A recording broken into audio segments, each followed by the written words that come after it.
ஒரு நாள் விடிய விடிய மழை பெய்யுது முந்தா நேத்து. ஆனா நேற்று இன்னைக்குலாம் வந்து இருக்கவே முடியல. இந்த மாதிரி ஒரு மோசமான கிளைமேட் இருக்கு பாத்தீங்களா? அதாவது ரொம்ப வெயில், திடீர்னு மழை.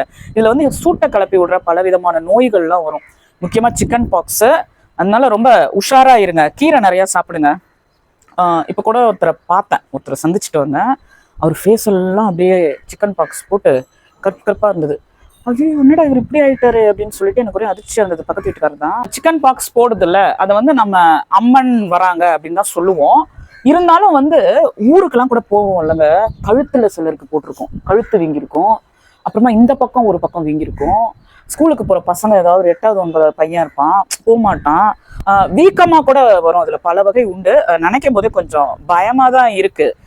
நம்ம இதெல்லாம் வந்து சரி கட்டணும்னா நம்ம ஆரோக்கியமா இருக்கணும் ஃபர்ஸ்ட். அதுதான் ரொம்ப முக்கியம். அந்த சம்பவத்தை பார்த்ததும் எனக்கு அதிர்ச்சி ஆயிடுச்சு. ஆரோக்கியம்னா நம்ம வந்து ரொம்ப வெயில் அடிக்குது, அடுத்த நாள் தான் மழை பெய்யுதுன்னு அப்படியே நல்லா கறி சோறு அப்படிலாம் வாங்கி சாப்பிட முடியாது. இந்த சூழ்நிலைக்கு ஏற்ற மாதிரி ஏதாவது கீரை சோறு. ஒரு ட்ரைனிங் போறேன்னு சொன்ன பார்த்தீங்களா, அங்க கூட ஒரு லேடி வருவாங்க. அந்த மாதிரி நான் 2-3 நாள் போறப்பையும் கேட்டேன். சிறுகீரை சோறு தான் எடுத்துட்டு வந்தாங்க. உப்பு பொட்டேட்டோ சிப்ஸ், அதாவது சிப்ஸ்ல காரம் இருக்காதுல்ல, அந்த சிப்ஸும் சிறுகீரையை மார்க்கெட்ல வாங்கி கடைஞ்சு கீரை சோறு. நான் தான் கேட்டேன், அன்னைக்கு கேட்ட இதுதான் சொன்னீங்க, இன்னைக்கு கேட்கறது வேற என்ன மேடம் பண்றது? ஷேர் ஆட்டோல ஏறி போறோம், பஸ்ல போறோம், வேற எல்லாம் சாப்பிட்டா ஒத்துக்க மாட்டேங்குது, ஒரு மாதிரி இருக்கு, நெஞ்சு எரிச்சல் வருது அப்படின்னாங்க. ஸோ பாருங்க, அந்த உணவு முறையும் இந்த வெயிலை சமாளிக்கிறதுல ஒரு பெரிய பங்கு வகிக்குது.